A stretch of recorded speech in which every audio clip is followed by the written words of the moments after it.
स्वागत है आपका आपके फेवरेट शो यंग अंदाज में। और हमेशा की तरह इस बार भी आपके साथ मैं हूं आपकी प्यारी सी दोस्त और होस्ट नेहा। दोस्तों, ऊपर वाले ने इंसान को एक बहुत ही अच्छी चीज़ तोहफे में दी है और वो है क्रिएटिविटी। पहले का ज़माना और था जब क्रिएटिविटी को एज अ हॉबी लिया जाता था, लेकिन अब आप इसमें एक बेहतर करियर भी बना सकते हैं। कैसे? हम आपको आज के एपिसोड में यही दिखाएंगे।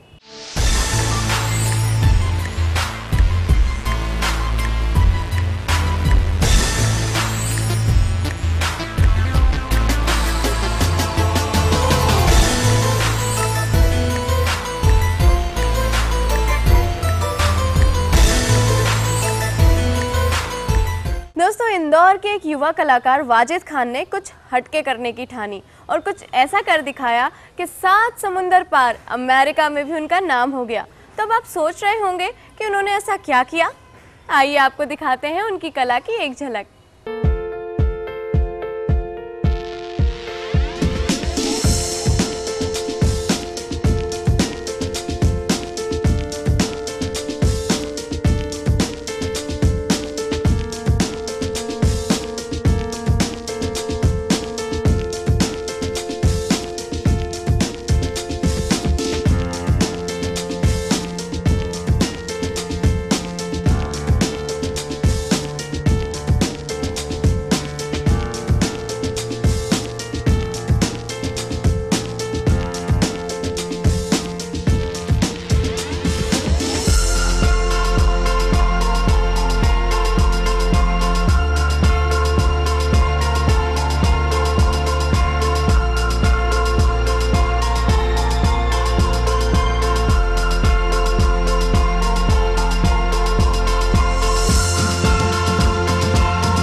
देखा आपने, मजा आया ना?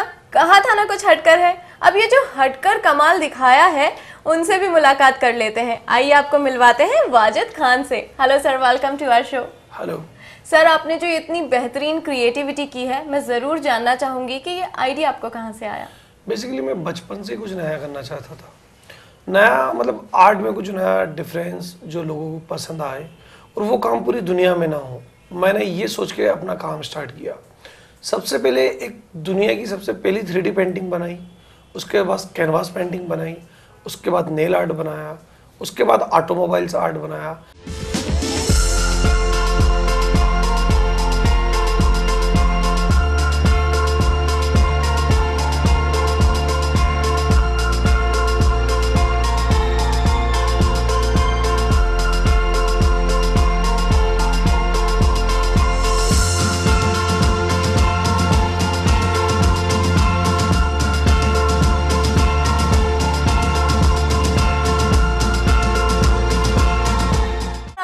नेल आर्ट किया है, ये बेसिकली बहुत डिफ़िकल्ट होता है क्योंकि इसमें पहले से स्केच नहीं किया जाता, डायरेक्ट नेल से किया जाता है।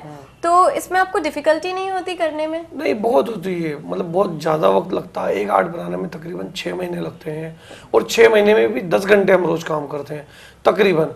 तो दिक्कत तो काफ़ी आती है इसमें। आपके जो इक्विपमेंट्स हैं वो बिल्कुल ऐसा लग रहा है जैसे कि ऑपरेशन करने के लिए जा रहे हैं। तो इनका आर्ट से क्या रिलेशन है? देखिए, पहली बात तो मैं बता दूं कि ये पूरा एक ऑपरेशन है। ये एक आर्ट का ऑपरेशन है जो मैं आर्ट बनाता हूँ। उसके लिए मुझे ऑपरेशन इक्विपमेंट लगे हैं। ये बेसिकली नेल पकड़ने के लिए होता है। और आपको मैं इसकी बात करूँ तो ये बेसिकली जो नेल के डस्ट जो आ जाती है उसे क्लीन करने के लिए काम आता है। ये जो कटर है, ये आपको कटर लग रहा है, बाकी ये नेल बेसिकली जो नेल बेंड हो जाती है उस नेल को सीधा करने का काम करता है ना। और दूसरी बात, ये मेरे पास सीजर है, सारे इक्विपमेंट है। और रही दूसरी बात, इस इक्विपमेंट से मुझे बहुत ज़्यादा लगाव है, बहुत ज़्यादा मोहब्बत है। मैं आने वाली जो आर्ट बना रहा हूँ उसमें सारे इक्विपमेंट मैंने जमा के एक बच्चे का रोते हुए फोटो बनाया है भ्रूण हत्या के लिए।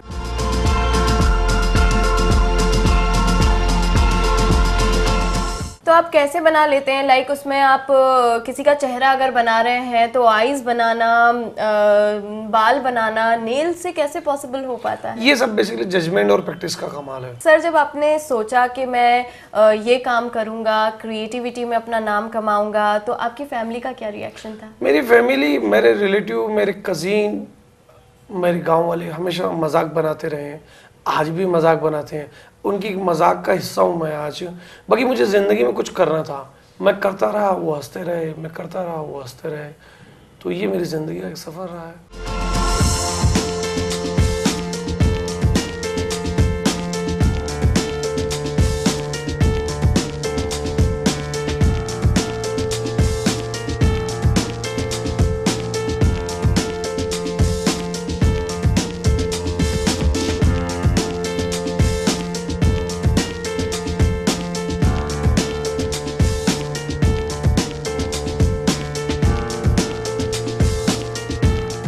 हिंदुस्तान में अक्सर ये देखा जाता है कि आर्टिस्ट जब बहुत एज वाला हो जाता है, 50 साल के बाद ही वो आर्टिस्ट बनता है।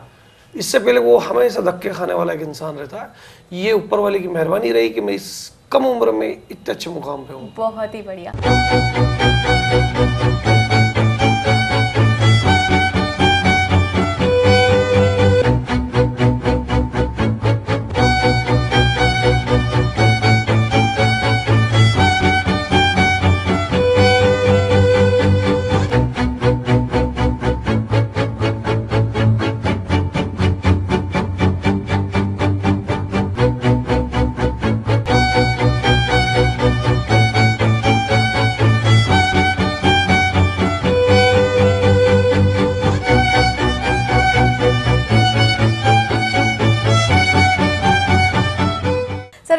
आपसे ये जानना चाहूँगी कि आप यूथ को क्या मैसेज देना चाहेंगे जो आपकी तरह बनना चाहते हैं, क्रिएटिविटी में इंटरेस्ट रखते हैं, उनके लिए आप क्या मैसेज देना?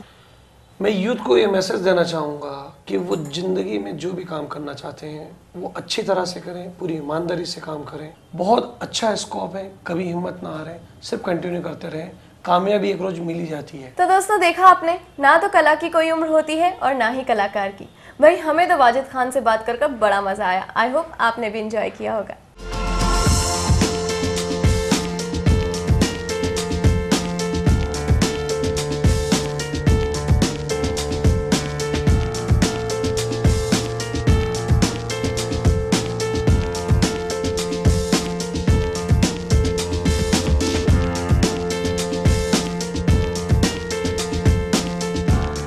दोस्तों फाइन आर्ट्स में हमारे पास बहुत सारी वैरायटीज़ हैं। अभी हमने आपको कुछ खूबसूरती दिखाई, अभी बहुत कुछ बाकी है। तो यहाँ ले रहे हैं हम एक छोटा सा ब्रेक। ब्रेक के बाद जल्द लौटेंगे।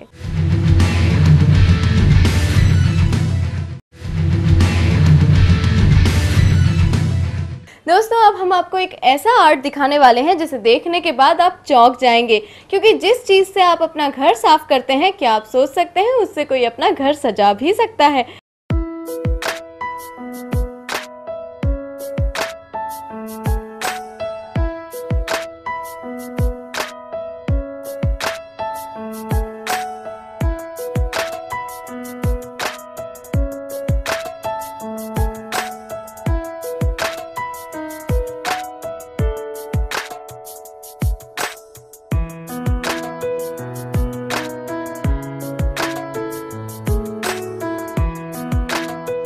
हम आज आपको मिलवाने वाले हैं सुभाष जी से और जानते हैं कि वो ब्रूम आर्ट यानी कि झाड़ू से बना हुआ आर्ट किस तरह से करते हैं। ये जो ब्रूम आर्ट आप करते हैं, ये किस तरह से होता है?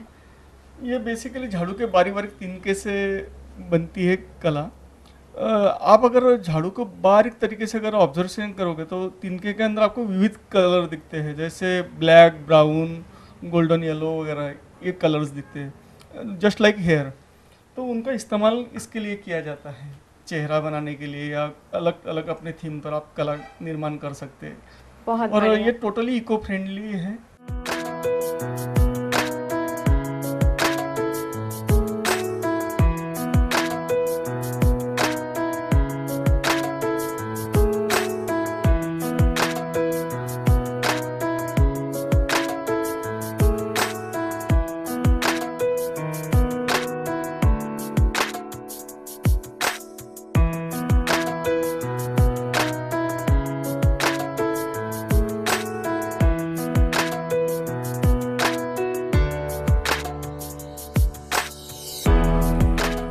आइडिया आपको आया कैसे? ये कला मुझे मालवा की देन है, माँ अहिल्या नगरी की, यही मैं बोलूँगा। आपने कभी सोचा था लाइफ में कि मैं झाड़ू के तिनकों से इतनी खूबसूरत पेंटिंग बना दूं? झाड़ू के तिनके से भी ये कला इस स्टेज तक आएगी, ये मैंने कभी जीवन में नहीं सोचा बहुत था। बढ़िया। तो इसमें आप क्या करियर देखते हैं आगे ब्रूम आर्ट में? मुझे तो लगता है कि ब्राइट फ्यूचर है। सर, कैसे बनती है ब्रूम आर्ट की पेंटिंग? कितना वक्त लगता है? आज तक के एक्सपीरियंस के हिसाब से तो 8-10 महीने तो आराम से लगते हैं। 8-10 महीने?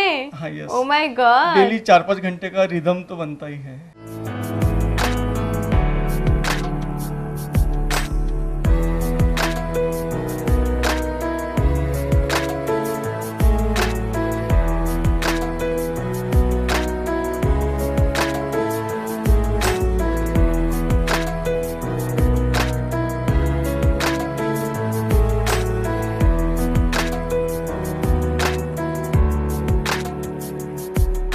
यहाँ पर मैं देख सकती हूँ कि कुछ पत्ते रखे हुए हैं, वहाँ पर लकड़ियाँ रखी हुई हैं। दैट मीन्स आप कुछ इनोवेशन भी कर रहे हो इसमें, राइट? ब्रूम के साथ ही और जो नेचर के जो अलग अलग विविध पेड़ों के जो पत्ते रहते हैं, पत्तियाँ, उसमें बड़े खूबसूरत रेशे रहते हैं। क्या क्रिएशन कर रहे हैं सर? आप देखिए, इसमें मैं तो सबसे पहले पत्तों के शेप दिखाऊंगा। देखिए कितने प्यारे रहते हैं, कलरफुल Beautiful। रहते हैं। हर एक पत्ते का अलग अलग रंग रूप होता है, उसके अंदर कुदरती डिजाइन भी होते हैं, तो उसके साथ आप क्रिएशन कर सकते हैं।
तो गाइज, आपने देखा एक आर्ट से भी आप बहुत हद तक एनवायरनमेंट को बचा सकते हैं, अपने मन की शांति रख सकते हैं और इसे एंजॉय कर सकते हैं।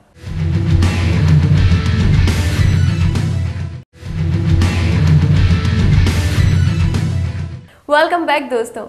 अब मैं आ पहुंची हूं इंदौर की गुंजन लट्ठा के आर्ट स्टूडियो में। चलिए देखते हैं आर्ट्स के यहाँ कौन कौन से फॉर्म्स हैं।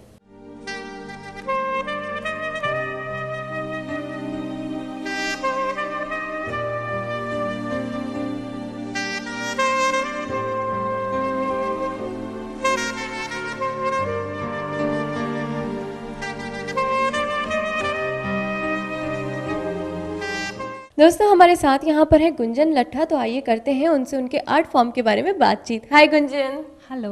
गुंजन, आपके ये जो आर्ट फॉर्म आपने बताया इंस्टॉलेशन, जी, तो इसके बारे में आप कुछ बताइए, क्या होता है ये? एक्चुअली ये अलग अलग मीडियम्स को मिला करके हम एक साथ एक आर्ट फॉर्म क्रिएट करते हैं, जिसमें हम एस्थेटिक सेंस और ब्यूटी ये सारी चीज़ डालने की कोशिश करते हैं। बहुत ही बढ़िया। तो ये कुछ यूनिक सा है, पहले कभी देखा नहीं, सुना नहीं, इसका आइडिया आपको कहाँ से आया? एक्चुअली हमारे एमपी में कुछ ही आर्टिस्ट हैं जो इस फील्ड में काम कर रहे हैं। ये दिल्ली में ज़्यादा होता है और बाहर ज़्यादा होता है, अब्रॉड में। मुझे शुरू से अट्रैक्ट करती थी 3D स्पेस, कि मैं पूरा सराउंड यूज़ करूं, इसलिए मैंने कुछ इस तरीके से इस चीज़ को स्टार्ट किया। और स्कल्पचर जो होता है वो पूरा एक ही मीडियम में क्रिएट होता है, और मैं चाहती थी कि हर चीज़ को मिला करके, क्योंकि हम किसी भी चीज़ में थोड़ी सी भी अगर ब्यूटी डालते हैं तो वो आर्टिस्टिक हो सकती है। वो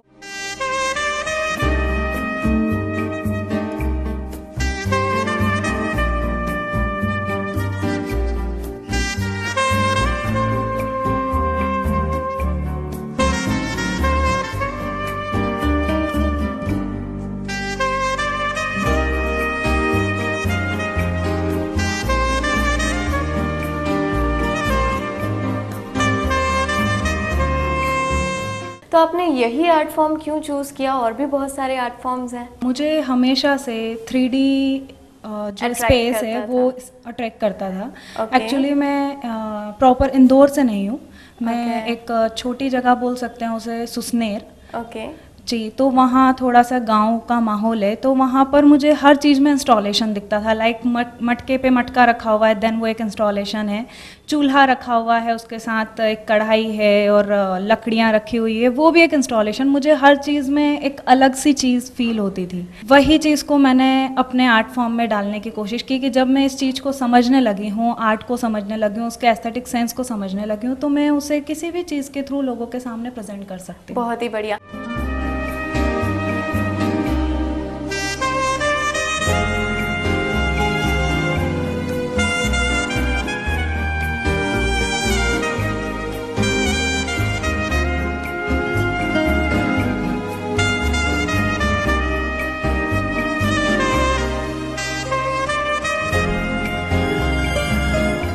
इस आर्ट के बारे में आप कुछ बताइए जो राइट नाउ आपने किया हुआ है, इसमें क्या क्या लगा है? एक्चुअली एट फर्स्ट मैं ये बता दूं कि ये नेशनल एग्जीबिशन में भी सिलेक्ट हो चुका है। सुपर्ब! जी, ये हमारे इंडिया की सबसे बड़ी गवर्नमेंट एग्जीबिशन होती है। वो मेरा ड्रीम था कि मैं उसमें मेरा एक इंस्टॉलेशन करूं। मैं देख सकती हूँ, बहुत खूबसूरत लग रहा है। इसमें आपने क्या क्या यूज़ किया है? ये एक्चुअली मैंने एक वुमन को लेकर के किया है। इसमें वुमन के मैंने 2 साइड बताए हैं। हम देखेंगे कि हमारे इंडिया में हर चीज़, अगर हम संस्कारों की बात करें तो रीति रिवाज, संस्कार, जितनी भी चीज़ें होती हैं वो सारी की सारी वुमन ने ही अपने कंधों पर ले रखी है। वो है तो ही हमारे यहाँ की रीति रिवाज सारी चीज़ें हैं। और इसमें ये जो नीचे मैंने सारा डाइस से बिल्डिंग्स क्रिएट करने की कोशिश की है कि जो दुनिया है वो इतनी ही ऐसी है, जो डाइस के 6 साइड होते हैं ना, वो कभी हमारे नहीं होते हैं, हमने डाला और पता नहीं होता है कि कब क्या आ जाएगा। दुनिया एग्जैक्टली वैसी ही है। वो औरत को कुछ ना समझे, लेकिन मैंने औरत को सबसे महान दर्जा दिया है। तो देखा दोस्तों आपने, आर्ट फॉर्म दिखने में जितना खूबसूरत होता है उतना ही खास मैसेज अपने आप में कैरी किया होता है।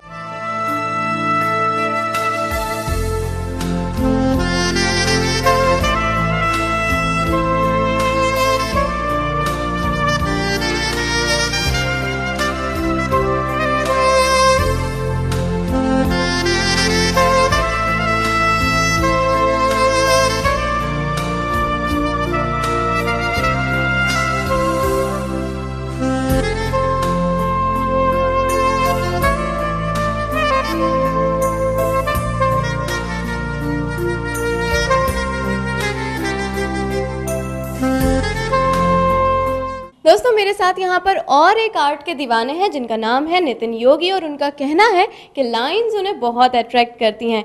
नितिन, आपने बताया कि लाइंस आपको अट्रैक्ट करती हैं, तो उसके बारे में कुछ बताइए, किस तरह का आर्ट फॉर्म आप करते हैं? एक्चुअली आर्ट के अंदर बहुत सारे एलिमेंट्स होते हैं, कलर्स होते हैं, लाइंस होते हैं, टोन्स, टेक्सचर्स, एवरीथिंग। इन सब में मुझे सिर्फ लाइंस ज़्यादा अट्रैक्ट करती हैं, बिकॉज लाइंस में सारे इमोशंस होते हैं।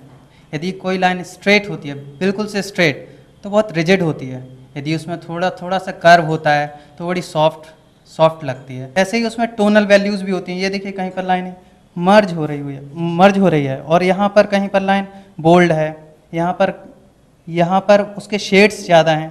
तो इस तरीके से मैं लाइंस के थ्रू हमारे इमोशंस, जो बोल्ड है, जिसे मैं प्रोमिनेंट तरीके से कहना चाहता हूँ, वो आ गया है, और जिसे मैं मर्ज करना चाहता हूँ या बहुत सॉफ्ट तरीके से कहना चाहता हूँ, उसे बिल्कुल से मर्ज कर दिया गया है बैकग्राउंड में। दैट्स वाई ये बहुत इंटरेस्टिंग लगता है मुझे उसके साथ प्ले करना। दैट मीन्स आपने क्रिएटिविटी करने का सोचा और आज इसमें आपका एक बेहतर करियर भी है। तो आपको क्या करंट पोटेंशियल लगती है यंगस्टर्स में, कितना अट्रैक्ट होते हैं वो आर्ट की तरफ? आर्ट का पोटेंशियल सब में होता है, सिर्फ हमें ये पता करना होता है कि हमारे अंदर किस तरह का आर्ट का पोटेंशियल है, हम उसे किस तरीके से एक्सप्रेस कर पाते हैं। तो दोस्तों आपने देखा कि इस तरह के आर्ट फॉर्म्स भी हो सकते हैं।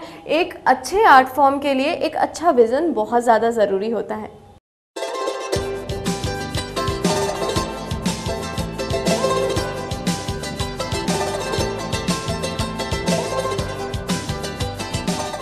आइए दोस्तों आपको मिलवाते हैं और एक आर्टिस्ट से जिनका नाम है पारितोष सैनी। उनका कहना है कि कलर्स एंड शेड्स उन्हें इतने अट्रैक्ट करते हैं कि वो अपनी फीलिंग्स को उनके थ्रू एक्सप्रेस करते हैं। इंटरेस्टिंग ना? चलिए बात करवाते हैं पारितोष से। हाय पारितोष। पारितोष, अपनी पेंटिंग्स के बारे में कुछ बताइए। मेरी पेंटिंग्स में ज़्यादा चीज़ें ज़्यादा से ज़्यादा कलर्स होते हैं और ज़्यादा से ज़्यादा उन्हीं के शेड्स होते हैं। पेंटिंग्स में मेरी इंस्पिरेशन को लेकर ज़्यादा दूर नहीं गया मैंने इंस्पिरेशन अपनी खुद की लाइफ से ली और जैसा जैसा कुछ मोमेंट्स हैं मेरी लाइफ के जो कुछ स्पेंड किए हैं और जो कुछ मैं स्पेंड करना चाहता हूँ वही मैं पोर्ट्रे करता हूँ अपने फॉर्म्स के थ्रू।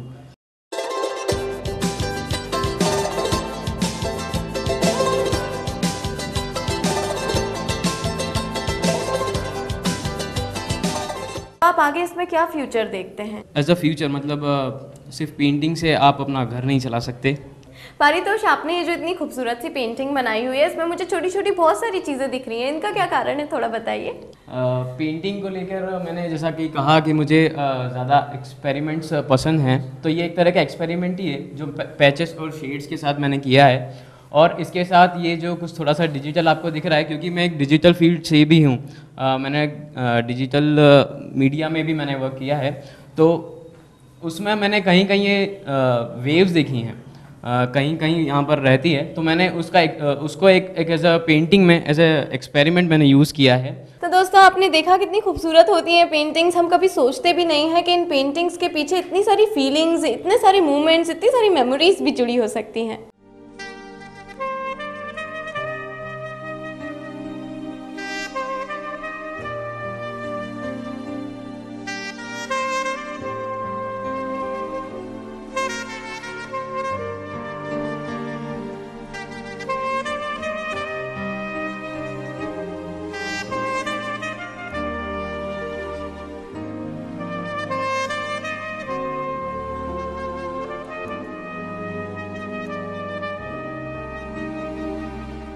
दोस्तों वक्त को गुजरते देर नहीं लगती, जैसे कि आप ये आर्ट फॉर्म ही देख लीजिए, ये है पुराना गुजरा वक्त, और जैसे जैसे वक्त गुजरता गया, समय की चक्की में पिसता गया, आपके सामने पेश है आज का नया ज़माना, यानी कि यंग अंदाज।